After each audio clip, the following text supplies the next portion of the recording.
Good morning students, प्यारे बच्चों। आज के समय में पूरे विश्व में वैश्विक महामारी कोविड-19 या कोरोना वायरस से संक्रमण फैला हुआ है और धीरे धीरे लॉकडाउन की चौथी स्टेज समाप्त होने जा रही है। फिर भी यदि देखा जाए तो कोरोना वायरस का प्रकोप बढ़ता चला जा रहा है। इन सभी को देखते हुए गवर्नमेंट ने या शासन ने पहले आरोग्य सेतु ऐप सभी लोगों को डाउनलोड करवाया। हमने आप लोगों से भी कहा था डाउनलोड करने के लिए, और इस समय आयुष कवच ऐप डाउनलोड करना है। और ऐप डाउनलोड करने के पश्चात सभी लोगों को सूचना देना है, जो कि हम लोगों को अलर्ट करेगा कि कोरोना से संक्रमित व्यक्ति अपने से कितने पास है या उसकी डिस्टेंस जो है शो करेगा। आयुष कवच ऐप जो कि पूर्ण रूप से आयुर्वेदिक पर आधारित है, इसमें आयुर्वेदिक से संबंधित विभिन्न पद्धतियाँ, विभिन्न प्रकार के पेय पदार्थ, विभिन्न प्रकार के काढ़ा, एक्सरसाइज, योगा आदि के बारे में बताया गया है। तो इन सभी को डाउनलोड करें और उनका पालन करें।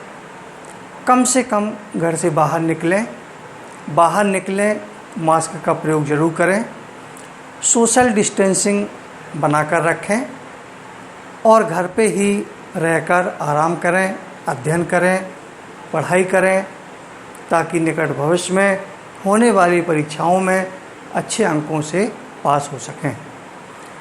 हम लोग पढ़ रहे थे टेस्ट ट्यूब बेबी या परखनली शिशु, और परखनली शिशु के अंतर्गत हम लोगों ने विधियां पढ़ी कल, IVF, IUI, और हमने अगली हेडिंग डलवा दी थी गिफ्ट, GIFT।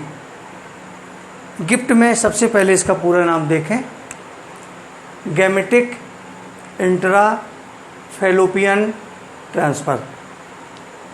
अर्थात जो गिफ्ट टेक्निक है ART की, इसमें क्या किया जाता है कि फैलोपियन ट्यूब में स्त्री के अनिषेचित अंड को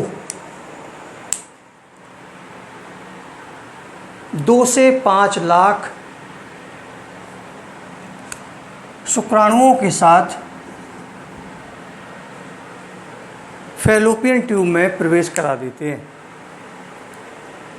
और प्रवेश कराने के पश्चात फर्टिलाइजेशन की क्रिया होती है। फर्टिलाइजेशन के पश्चात जाइगोट बनता है, जाइगोट का विभाजन होता है, और विभाजन के पश्चात गर्भावस्था पूरी होने के बाद जिस शिशु का विकास होता है या जिस शिशु का जन्म होता है उसे गिफ्ट कहा जाता है। जैसा कि नाम है गिफ्ट, किसी को कोई चीज़ दे देना। तो इसमें अनिषेचित अंड कोशिका को गिफ्ट किया गया। और यदि देखा जाए, कल हम बताना भूल गए थे, नहीं बता पाए थे, कि 2 से 4 ml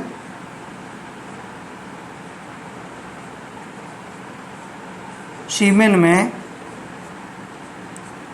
2 मिलियन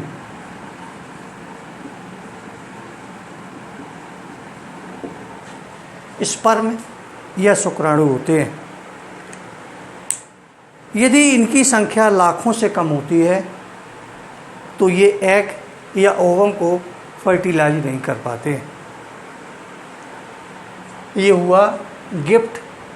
और जो अगली विधि है ART की, इसमें गिफ्ट की खोज 1984-85 ईस्वी में एरहेटल नामक वैज्ञानिक ने की थी। इसके बाद अगली हेडिंग लिख दें गिफ्ट, ZIFT जिसका वो कहते हैं जाइगोटिक इंट्रा फैलोपियन ट्रांसफ़र। सन 1986 ईस्वी में डेब्राफ एटल ने जिप्ट की खोज की और इन्होंने बताया कि जाइगोट अर्थात फर्टिलाइजेशन के पश्चात या निषेचन के पश्चात बना हुआ जाइगोट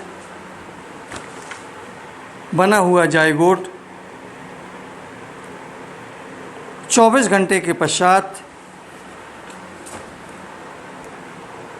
लेप्रोस्कोपिक विधि के द्वारा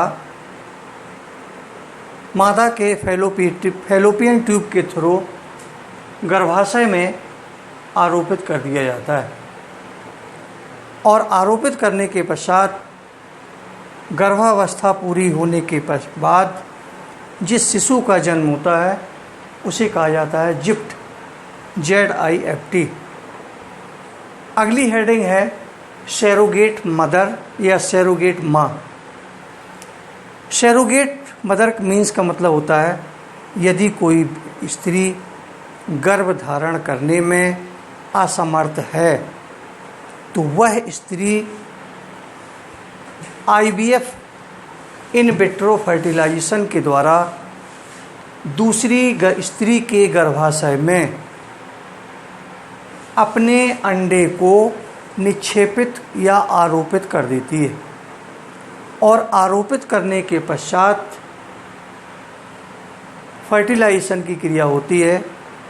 फर्टिलाइजेशन के पश्चात गर्भावस्था पूरी होने के बाद शिशु का जन्म होता है, अर्थात वह स्त्री जो पहली स्त्री के अंडे को अपने गर्भाशय में आरोपित करके एक परखनली शिशु को जन्म देती है, ऐसी स्त्री को सैरोगेट मदर कहते हैं या सैरोगेट माँ कहते हैं। इस प्रकार से देखा जाए तो ये पूरी जो पहली यूनिट थी ये यूनिट कंप्लीट हो चुकी और इसमें गृहकार या होमवर्क लिख लें। होमवर्क में नंबर 1 MTP पर टिप्पणी लिखें। पहला क्वेश्चन है MTP पर टिप्पणी। क्वेश्चन नंबर 2 एमनियोसेंटेसिस पर टिप्पणी। अगला क्वेश्चन है टेस्ट ट्यूब बेबी पर टिप्पणी।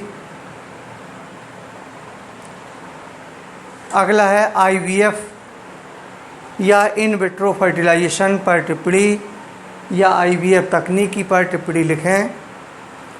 और अगला क्वेश्चन है परिवार नियोजन की अस्थायी विधियाँ। परिवार नियोजन की कोई 2 अस्थायी विधियों का उल्लेख कीजिए। अगला क्वेश्चन है किन्हीं 2 STD रोगों के नाम, कारक एवं उनका उपचार लिखिए।